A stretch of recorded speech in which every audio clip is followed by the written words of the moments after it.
Think about the last time when you were shopping around at IKEA. Which part will make you extremely happy? Perhaps lots of people will remember the $1 ice cream after shopping. It shows that nearly 30% of IKEA customers are willing to return for the sake of that $1 ice cream. Psychologically, this strategy is based on a cognitive bias called peak-end rule.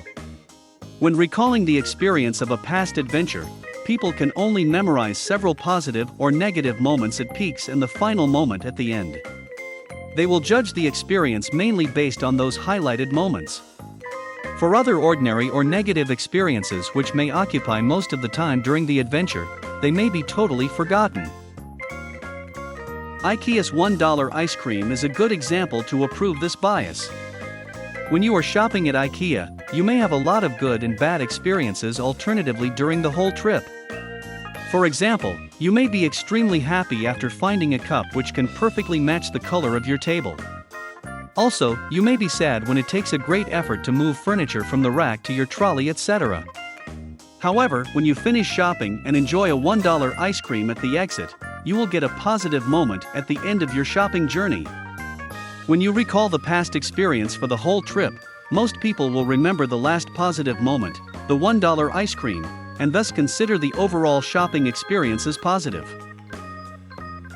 The key to success in IKEA's example is that $1 ice cream is available at the exit instead of the entry point.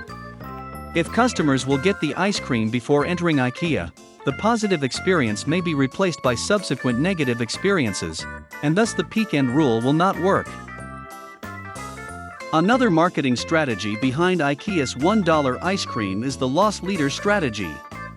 It is a pricing strategy that sellers will lower the price for a specific product below its market cost to attract more customers and thus stimulate the sales of other products. The $1 ice cream will bring a good shopping experience to customers, and they are happy to come back from time to time, and thus more products will be sold. Moreover, the cheap price of the ice cream will easily make people think that the price of all IKEA's products are cheap as well, and thus spend more money on the furniture. Thanks for watching. If you like the video, please hit the like button or subscribe button for more interesting topics.